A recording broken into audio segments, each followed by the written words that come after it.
사람은 제각기 목적을 가지고 인생의 길을 걸어갑니다.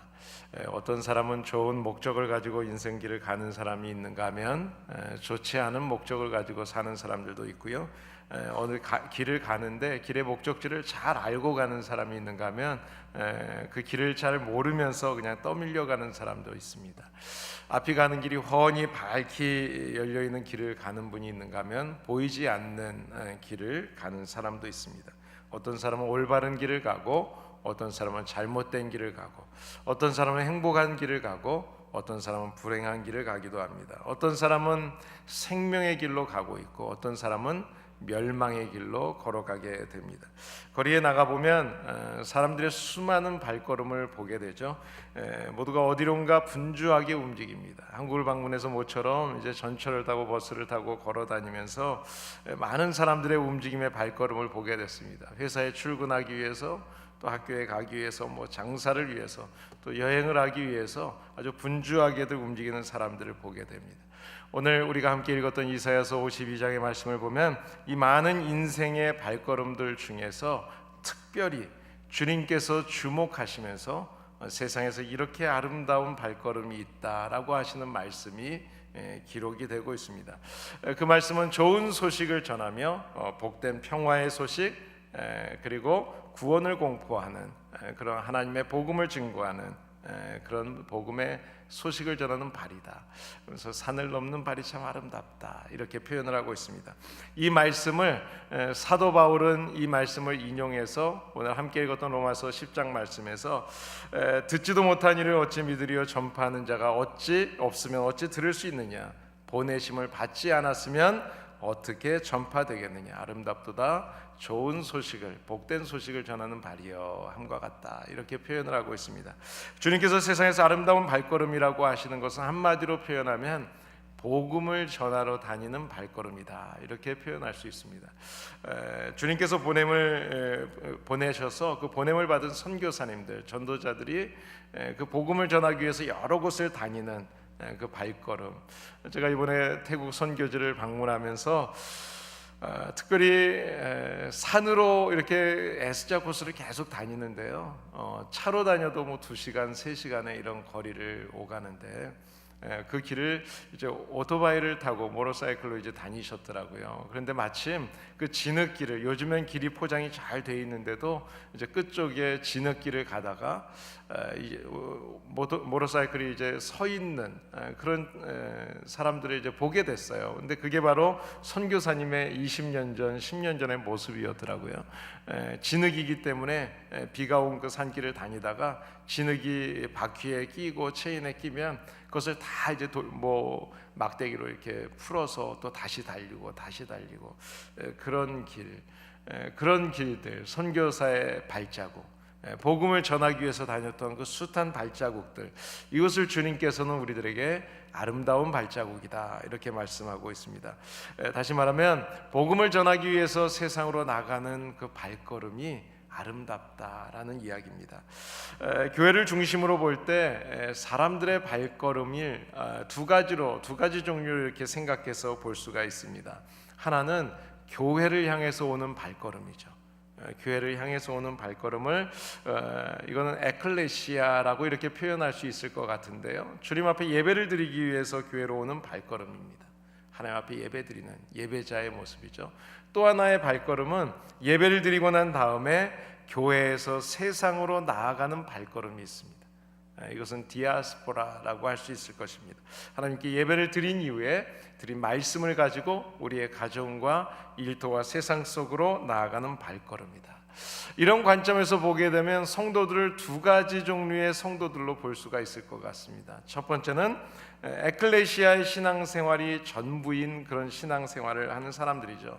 여러분, 신앙생활이라고 하는 것은 하나님을 알고 나면 가장 먼저 우리가 초점을 둬야 되는 최우선적인 관심이 무엇인가 하면 바로 하나님 앞에 예배드리는 것입니다.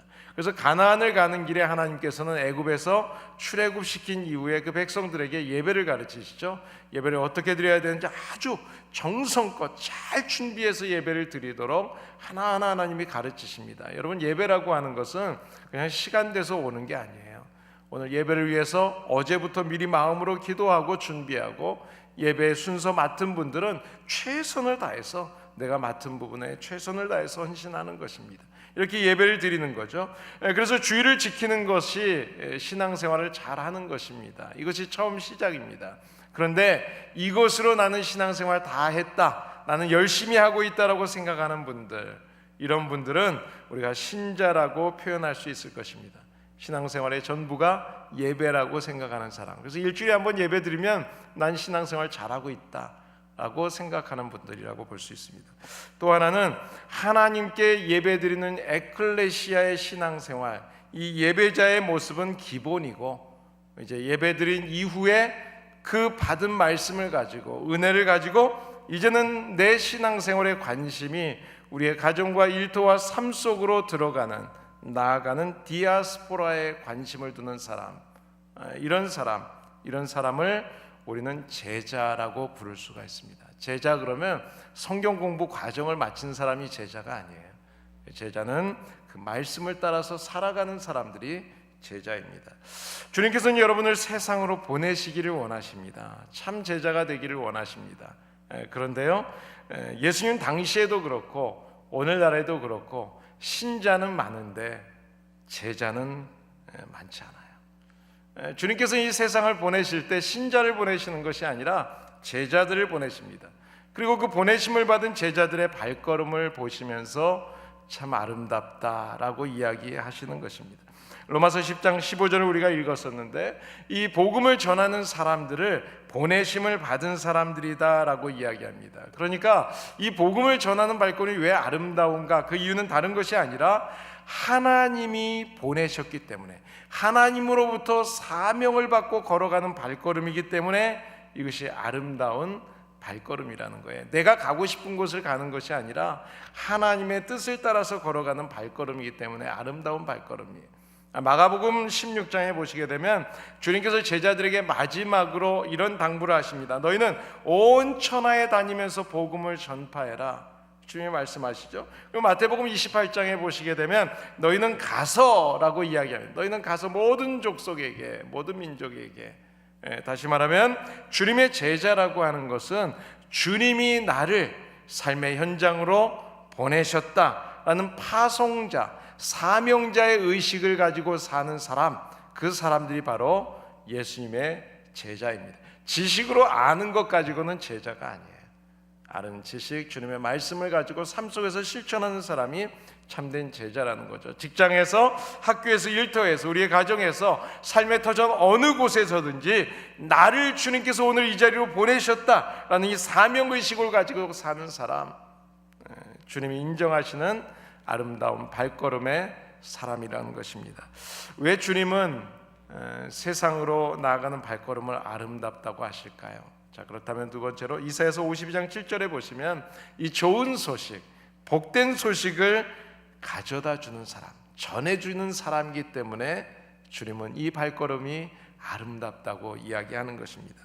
요한복음 4장에 보시면은요, 예수님께서 이제 사마리아 지방을 가시다가 수가라는 동네를 이렇게 지나가시게 됩니다. 그런데 그 동네에서 야곱의 우물가에서 한 여인을 만나게 되죠. 그런데 그 여인을 만난 이야기를 아주 긴 시간 길게 기록하고 있어요. 그런데 이 여인을 보시게 되면 이 여인은 원래 심각한 문제를 안고 있었던 사람입니다. 어떤 문제였는가 하면 여러분 아시는 것처럼 이 성관계가 문란한 여성이었어요. 그래서 그 동네에 살면서도 마을에서 고개를 들고 살 수가 없는 그런 여인이었습니다. 그런데 더 심각한 것은 그것 때문에, 그 죄 때문에 이 여인이 하나님과의 관계에 문제가 생겼습니다. 그래서 하나님 앞에 제대로 예배를 드릴 수 없는 사람이었어요. 자, 그러니까 영적인 갈증에 시달리고 있었던 사람. 자, 그런데 주님을 만났습니다. 그리고 주님을 통해서 그 심각한 문제가 해결이 되었습니다. 자, 세상에서 떳떳하게 살 수 있는 용기가 생겼어요. 자, 그래서 이 여인이 4장 28절 이후에 보시게 되면 물동이를 들고 있던 것을 그냥 던져버려 두고요, 달려가서 사람들에게 소리를 칩니다. 내가 예수님을 만났습니다. 그리고 나의 모든 문제가 해결이 됐습니다. 자, 그랬더니 그 지역의 동네 사람들이 모두가 우물가로 달려 나옵니다. 만났습니다. 그리고 그들도 예수님을 믿게 되었습니다. 사랑하는 여러분, 그리스도인은 누굴까요? 그리스도인이라고 하는 것은 예수님을 만나서 삶의 변화가 일어난 사람들이 그리스도인입니다. 예수님을 만나서 내 삶이 행복해진 사람, 예수님을 만나서 그 행복이 더할 수 없는 축복으로 기쁘고 행복함을 누리고 사는 사람, 그 예수님 때문에 이제는 예수님 없이는 살 수 없다고 고백하는 사람, 이 사람이 바로 그리스도인이에요. 우리가 복음을 전하는 발걸음이 아름답다고 했는데, 이 복음을 전하려고 하려면 그 예수 그리스도가 오늘도 내게 좋은 소식이어야 되고, 오늘도 내게 복된 소식이어야 되고, 지금도 그 예수님 때문에 행복할 수 있어야 되는 거예요.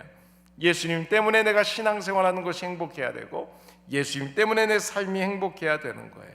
여러분, 과거에 예수님 때문에 은혜를 받았어요. 과거에 예수님 때문에 문제가 회복이 되었습니다. 예수님 때문에 내가 기쁨을 누렸었어요. 과거에 누렸던 것만으로는 복음을 전할 수 없어요. 과거에 그 복음의 은혜를 누렸다면 그 기쁨이, 그 행복이 여전히 오늘도 내게 좋은 소식이어야 되고, 여전히 내게 지금 행복해야 지금 내가 복음을 전할 수 있는 거죠. 내가 지금 행복하지 않은데 어떻게 복음을 전할 수 있어요? 과거만으로는 행복할 수 없는 것입니다. 예수 그리스도 때문에 과거에 행복했던 것처럼 그 구원의 은혜가 감사하다면 날마다 오늘도 기쁘고 행복해야 되는 거예요.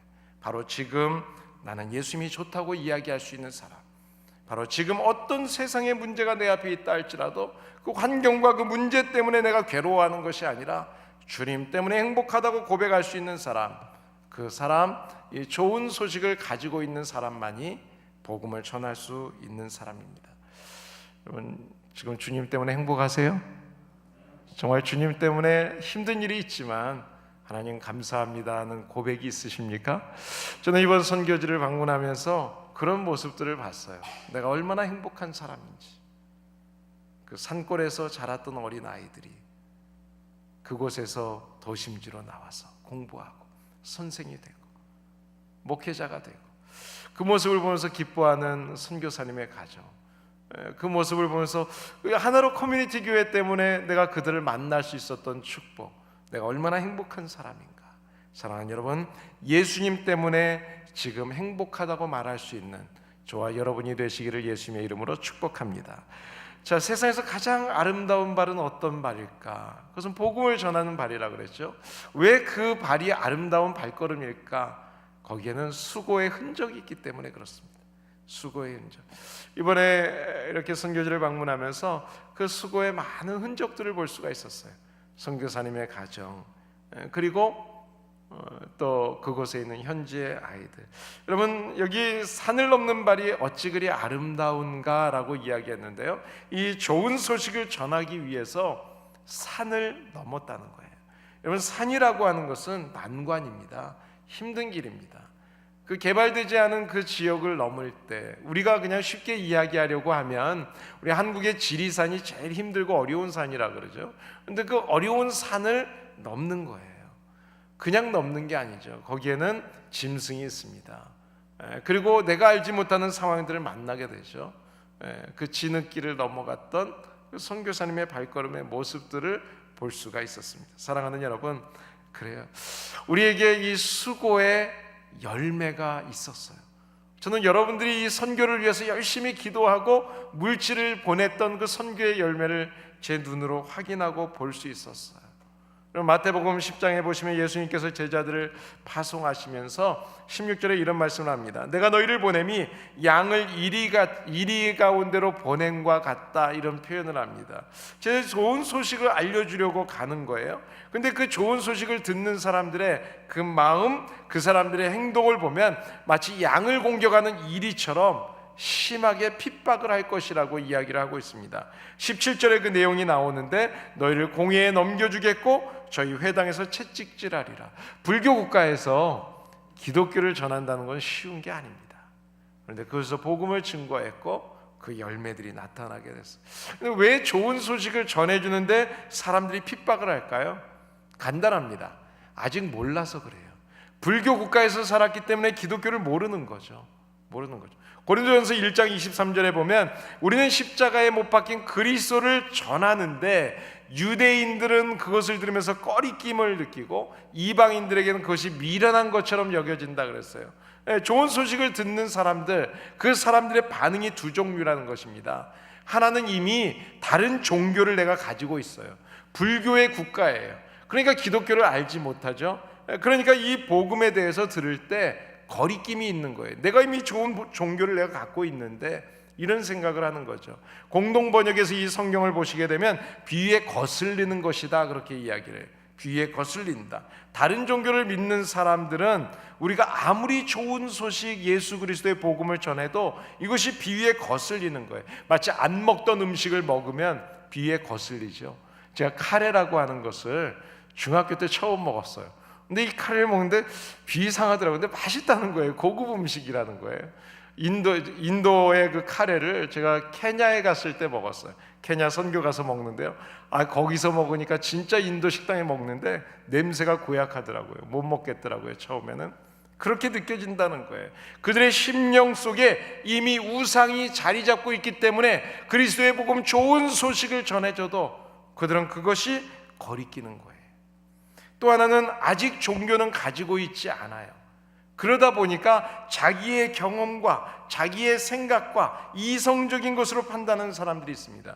이런 사람들에게 복된 소식을 전하면 이 사람들이 볼 때 이 복음이 미련한 것, 어리석은 것처럼 생각하는 거예요. 2000년 전에 이스라엘이라는 우리가 알지 못하는 나라에 예수라는 청년이 십자가에서 못 박혀 죽었다는데 이것이 우리와 무슨 상관이 있느냐, 그렇게 표현하는 거죠. 어리석게 생각하는 거죠. 여러분, 이런 사람들은 우리가 아무리 좋은 소식을 전해줘도 비위가 상하는 것으로, 그리고 어리석고 미쳤다는 반응을 보이게 되는 것입니다. 왜 그럴까요? 영적으로 무지해서 그렇죠. 그런데도 계속 복음을 전하면 어떤 상황이 온다고요? 아까 고린도전서의 말씀처럼 핍박이 오는 거예요. 모욕이 오는 거예요. 좋은 관계를 깨트립니다. 육체적인 핍박을 가해옵니다. 이런 핍박을 가하는데도 복음을 계속 전하려고 하니까 그것은 수고가 있고 고난이 있고 아픔이 있는 거죠. 산을 넘는 고난, 그 수고가 있었다는 것입니다. 그것에 대해서 하나님은 알고 계시고 그것이 아름답다고 표현하는 거죠. 근데 여러분, 우리가 이런 수고 가운데서 걱정할 필요가 없다는 것을 이번 선교지에서도 보게 된 게, 선교사님이 너무 당당해요. 왜 이렇게 당당하게 복음을 전할 수 있었을까? 저는 그 선교사님의 모습을 보면서 이런 말씀이 생각이 났어요. 마태복음 10장 말씀을 보시면 19절 20절에 이런 말씀을 합니다. 너희를 넘겨줄 때 어떻게 또는 무엇을 말할까 염려하지 마라. 아무 걱정하지 말아라. 해야 할 말을 내가 가르쳐준다. 내가 말하는 게 아니라는 거예요. 내가 행동하는 게 아니라는 거예요. 성령님께서 하신다는 거예요. 하나님 내가 직접 하신다. 너희 속에서 말씀하시는 분은 하나님이시다. 성령께서 함께 하시면서 담대하게 복음을 증거하게 하시고 핍박을 이겨낼 수 있도록 인도해 주신다는 겁니다. 여러분, 그러니까 우리가 복음을 전하는 것, 전도하고요, 가족들에게, 이웃들에게 복음을 전하고 땅끝까지 나가서 선교하는 이것은요, 내가 하는 게 아니에요. 성령께서 하시는 거예요. 성령께서. 제가 이번에 선교지를 방문하기 전에 저는 먼저 은혜를 받았어요. 제가 선교지를 방문하는데 교회 형편 때문에 선교지에 이렇게 선교비를 보내는 지원금을 줄 수 없는 상황을 아시고, 어느 가정에서 그 전주에 선교지 소식을 듣고 지붕을 고쳐야 되는데 한 3천여 불 든다는 소식을 듣고 그 선교비를 보내기로 결심을 했다고 합니다. 저는 몰랐는데요, 이제 보내는데 목사님이 가지고 가서 직접 전달을 할까 아니면 와이어로 보낼까, 그래서 선교위원장을 통해서 소식을 전했어요. 그런데 그 선교사님이 그 소식을 받고 온 답장이 이미 이 선교 편지를 여러 곳에 보냈는데 그 중에 어떤 분이 그 지붕 공사하는 비용을 대시겠다고 하셔서 공사는 이미 하고 있습니다. 그 비용은 이미 받았기 때문에 혹시 이 비용을 다음번에 보내주시든지 아니면 지금 그곳에서 자란 아이들을 신학교로 보냈는데 그 신학생들에게 지원하는 금액으로 써도 된다면 그렇게 허락해 주시면 그렇게 하겠습니다. 그 가정에서 저는 성령님이 인도하시는 대로 이 선교비를 보냈습니다. 사용하시는 것은 선교사님께서 알아서 사용해 주십시오. 이 이메일을 제가 이제 나중에 받아보게 됐어요. 선교지를 가기 전에. 그런데 선교지 가서 보니까 선교사님은 모든 선교 비용을 법인을 만들어서 그것을 받고 그것을 사용하는데 선교사님의 생활비 외의 것은 다 거기 선교비에서 다 선교 사역으로 쓰여지고 있고요. 현지인이 그것을 관리하고 있더라고요. 제가 많은 선교사님들을 대하고 이렇게 봤지만 이렇게 잘 선교를 하고 있는 분 이렇게 많지가 않아요. 하나님께서 이렇게 인도하시는 것, 그것을 보게 됐어요. 얼마나 감사한지.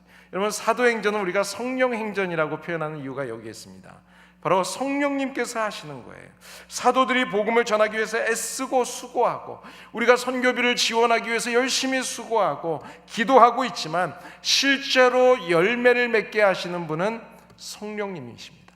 성령님이 직접 관여하시니까, 성령님이 직접 일하시니까 귀한 열매들이 나타나는 거예요. 성령께서 전할 말씀을 생각나게 해주시고 핍박을 이겨낼 수 있도록 용기를 주시고 지혜를 주시는 것입니다. 그뿐만 아니라 복음을 듣는 사람들의 마음을 움직여 주셔서 그 복음을 듣고 비위상해하던 사람들이 이 복음이 진짜 참 복음인 것으로 마음에 관심을 갖기 시작하고 마음문을 열기 시작하고 성령의 역사로 그들이 믿어지는 역사, 이것이 바로 성령님이 하시는 거죠. 태국 선교 방문하면서 참 감사했던 것은 한번 사진으로 좀 쭉 보여드리겠습니다. 여러 곳 계속해서 그냥 보여주세요. 이런 장소들은 오지에 세워진 교회들입니다. 지금도 진흙밭이에요. 지금도 저 건물 뒤에는 돼지들이 같이 자라고 있고요. 짐승들이 자라고 있는 그런 곳이에요. 자, 이런 곳에 자라가고 있는 아이들에게 복음을 전하고 그곳에 학교를 세우기도 하고, 그래서 그 아이들 중에 일부를 이제 치앙마이 시내로 데려와서 우리 하나로 커뮤니티 교회가 세운 그 현지의 교회, 그 예배당, 빨간 십자가가 있는 이제 교회당, 저 보이죠? 잠깐 스탑해 주세요. 그 교회당에 모여서 거기서 아이들을 가르치기도 하고 예배를 드리는 장소가 됐는데요. 저 장소가 허벌판에 세워진 교회입니다. 아이들 유치원이었습니다. 그런데 제가 갔더니요, 조금 밤에 찍은 사진인데요, 낮에 보니까 거기에 6차선 도로가 생겼어요. 그리고 태국의 왕의 공원이라는 어마어마한 공원을 저 교회당, 저 유치원 바로 앞에다 지어놨어요. 불교 국가에서 왕의 궁전을 전국에서 오는 사람들이 나갈 때마다, 들어올 때마다 저 십자가를 보게 되는 거예요. 여러분, 사람이 하는 일이 아닙니다. 성령님께서 하시는 거예요. 저기서 계속해서 보여주십시오. 저기서 자란 아이들이 이제 저 유치원에서 공부를 하고, 또 저 유치원이 나라가 인정하는 최고의 유치원이 돼서 유치원을 이렇게 보여줄 때 샘플로 보여주는 장소예요. 저 건물입니다. 얼마나 아름답게 잘 지어졌, 우리 교회 예배당보다도 더 예쁜 것 같아요. 저기서 아이들이 공부를 하고 있고, 우리 친교실에 우리 교육관보다 너무나 잘 지어져 있어요. 그리고 이번에 제가 가기 전에 세리팝 교회를 세우겠다고 했던, 그곳에 자랐던 아이가 신학교를 졸업하고 목회자가 되어서 이제 교회를 세우려고 하는 그 세리팝 교회를 세웠는데요.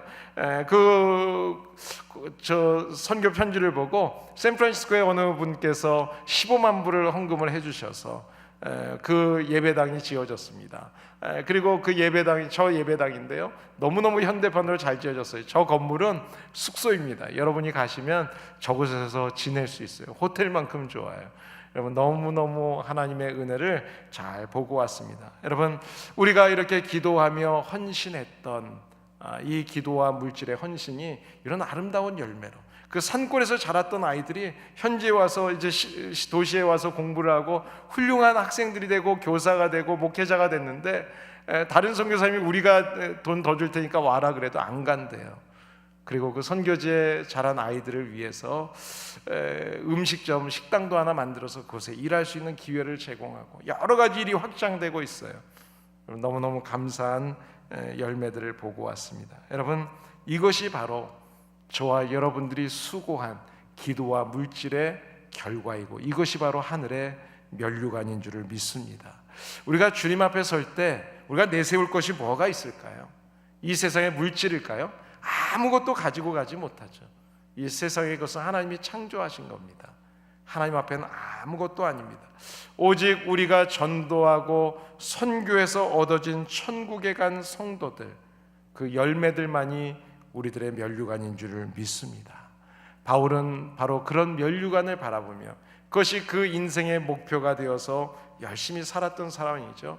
빌립보서 3장에 보시게 되면, 그래서 하늘의 상 면류관을 위해서 표대로 정하고 나는 열심히 살아간다, 열심히 달려간다, 그 발걸음을 걸어갔던 사람이 바로 바울이었어요. 디모데후서 4장에 보시게 되면 그 후에 영광스러운 마지막을 마치면서 이런 이야기를 하죠. 우리 한번 같이 읽어볼까요? 전제와 같이 내가 벌써 부어지고 나의 떠날 시각이 가까웠도다. 나는 선한 싸움을 싸우고 나의 달려갈 길을 마치고 믿음을 지켰다. 사랑하는 여러분, 저와 여러분의 인생도 이런 목표를 가지고 달려가는 아름다운 발걸음이 될 수 있기를 바랍니다. 그런데 우리가 세상을 바라보게 되면 자꾸 세상을 쫓아가게 되죠. 그런데 세상을 쫓아가게 되면 이 아름다운 면류관을 빼앗기게 된다고 성경이 이야기합니다. 요한계시록 3장에 보시게 되면 내가 속히 이 말이니 내가 가진 것을 굳게 잡으라고 이야기합니다. 아무도 내 면류관을 빼앗지 못하게 하라. 이 세상의 것은 다 사라지는 거예요. 다 사라지는 거예요. 세상의 물질, 영광, 누리고 있는 모든 것들 다 사라집니다. 세상의 영광을 누리려고 하지 마세요. 교회에서도 내가 무엇을 해서 내가 영광을 누리려고 할 필요 없어요. 아무것도 없어. 이번에도 한국에 가서 목회자들의 모습을 보니까 얼마나 부끄러운지. 한 500명 좀 넘는 교회 목회자들은 거의 황제더라고요. 자기 하고 싶은 대로 다 하고, 교인들이 힘들게 살든 뭐하든 자기는 좋은 차 좋은 집 사달라고 하고. 여러분, 사라지는 것을 추구하지 마세요. 영원한 것은 없습니다. 오직 영원한 것은 하나님의 나라 복음밖에 없습니다. 모든 일이 시작이 있는 것처럼 끝은 반드시 있습니다. 우리가 달려가는 인생길에도 종착역이 있습니다. 우리는 반드시 하나님 앞에 서게 될 것입니다. 누구든지 다 자신이 평생 살아온 길을 하나님 앞에서 결산받게 됩니다. 그때 하늘의 아름다운 면류관, 아름다운 발걸음을 걸으셔서 주님 앞에서 인정받는 저와 여러분이 되어야 되지 않을까요? 로마서에 보시게 되면 로마서 10장 우리가 읽었던 말씀 뒤에 보시면 믿음은 들음에서 나며 들음은 그리스도의 말씀으로 말미암는다, 그렇게 이야기합니다. 여러분, 누구든지 예수를 믿으려면 복음을 들어야 합니다. 복음을 들어야만 믿을 수 있죠. 여러분, 그런데 그 복음을 전하는 사람이 없으면 어떻게 들을 수 있겠어요? 가는 사람이 없으면, 저와 여러분들도 누군가가 우리를 위해서 기도하고 복음을 전해줬기 때문에 믿게 되었고 구원받았고, 그리고 우리가 하나님의 아들 딸들이 되었잖아요. 복음을 마음으로 믿고 입술로 고백했다면 이제는 여러분의 발걸음이 복음을 전하는 발걸음이 될 수 있기를 바랍니다. 여러분, 얼마 남지 않은 인생이에요. 내일 일을 아무도 몰라요. 제가 이곳을 떠나면서 그런 생각을 했어요. 2주 뒤에 내가 여기 올 수 있을까? 비행기가 잘 뜨고 내릴까? 마지막 내리는데 비행기가요, 여자분이 기장이더라고요. 한국분이. 근데 내리는데 기장이 여자니까 더 안전하게 잘 착륙하겠지 그랬는데 마지막에 얼마나 세게 내리는지 제가 가슴이 철렁했어요. 철렁. 모두가 다 놀랐어요. 아무도 몰라요.